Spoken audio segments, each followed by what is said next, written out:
On May 12th, 2025, Google surprised the world with its first icon refresh since 2015, and the world reacted with a mix of emotions, from those who cheered to those who said, Why?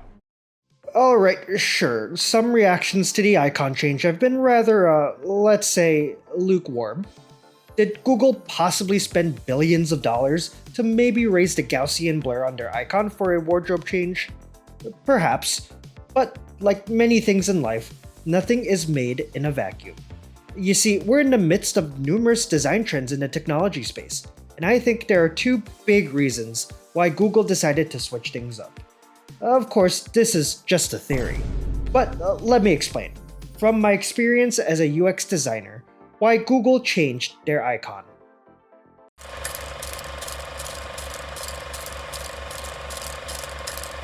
As you all probably noticed, the old Google icon used flat, segmented colors, whereas the new one blends all the colors into a gradient, or gradual transition between colors. Interfaces nowadays can be rather flat, clean, or gradientless, but it wasn't always like that. Let me introduce you to skeuomorphism. In the 2000s and early 2010s, skeuomorphism was all the rage, which incorporated real-world, recognizable aspects into a design to make the user interface feel more familiar. Think detailed knobs and buttons for controls, or metal or wood finish in the background. These kinds of icons were perfect for a time when new apps and devices were coming out to a world that didn't have that much experience with everyday digital technology usage, the touch grass era, if you will. So, how could people know what to do or press if they never saw a smartphone before in their life? Well, an easy way to do it is to make the icon look exactly like what it was intended to do or replicate. So designers went ham on using gradients, shadows, extra details. They really wanted you to feel like you were using the app's real-world equivalent. However, there were some major flaws in this design style. Skeuomorphism's greatest asset was also its major Achilles heel. All that detail ended up making screens feel more cluttered, especially on smartphones. Plus, in this early age of tech, rendering all that detail could also make apps run really slow at times. Skeuomorphism began to be increasingly seen as not only a liability, but a sign of an older time. And so, companies started looking for an alternative. Enter flat icons. Many of you are probably familiar with flat icons, or icons that are two-dimensional and devoid of details. They basically distilled a function or idea to its purest essence. Simple by design for all of you minimalism enjoyers. Although flat icons have been around for a while, it definitely started to take off in the 2010s, such as in 2011 when Microsoft's Metro design system was released. So everyone began flattening their icons. I mean, it was the hot new thing. Not only were icons more efficient, cost-effective, and easier to create, it gave a sense of cleanliness and elegance, or modernity. And so the age of flatness reigned, until recently. But what caused this falling out? Well, it was a few things. For one, the idea behind flat icons was that by reducing an image to its base essence, you take out all of the unnecessary bits and reduce clutter, making an interface clear and easy to navigate. However, it just ended up making things more confusing. I mean, take a look at this skeuomorphic icon. It's very clearly a television for videos. Now, take a look at this flat icon. What was it supposed to be? Funnily enough, by taking away the details, flat icons often didn't give enough context or information, thus making interfaces even more confusing. I mean, what am I supposed to click on here? Is this a button? All these paradigms and mental models established since the dawn of computers changed, wasted. Disappointed! In fact, in a study conducted by Kate Morin of the Nielsen Norman Group, participants spent 22% more time on a web page with flat design elements than those without. They were slower at finding what they needed.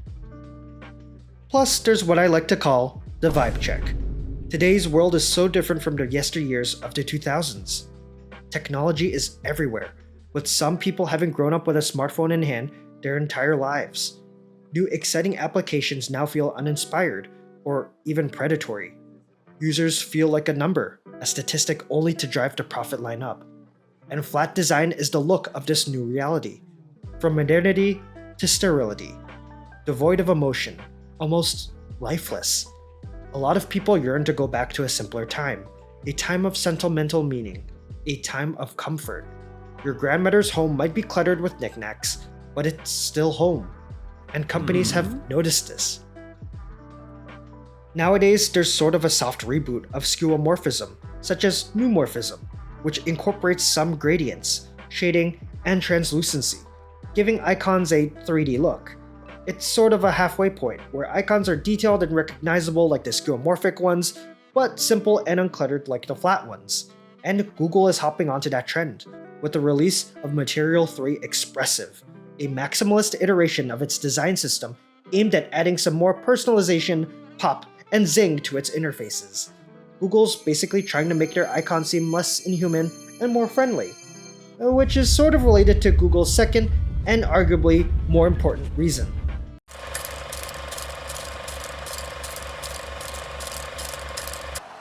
It's no secret that CEOs around the world are all in on generative AI.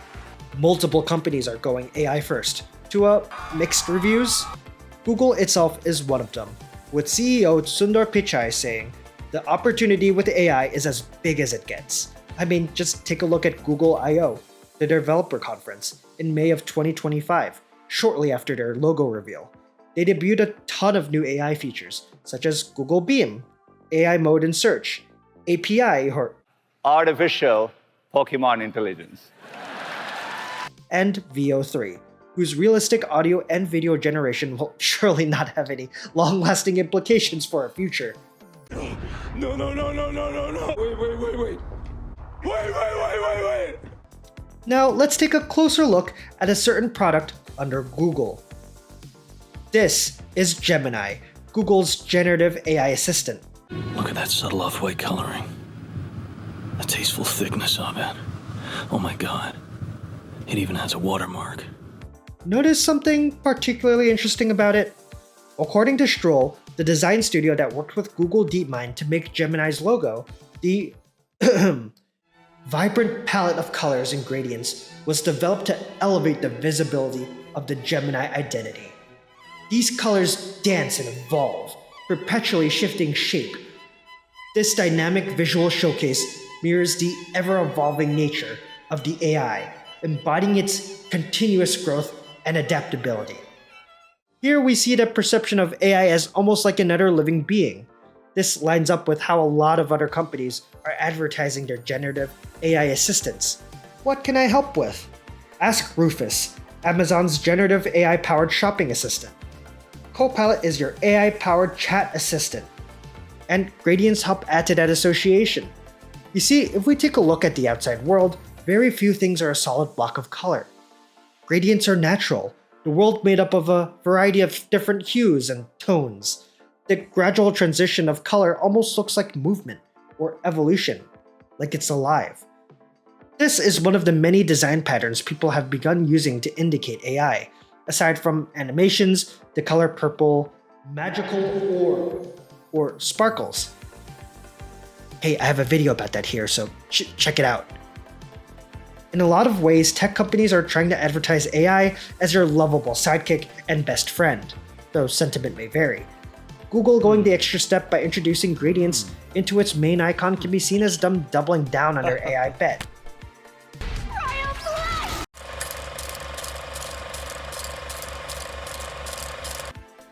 I believe that at the end of the day, more companies and projects will move towards iconography with gradients.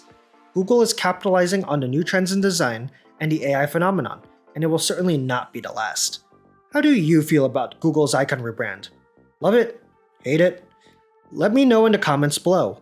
And as always, like and subscribe if you want to see more design videos like this one. Thanks for watching.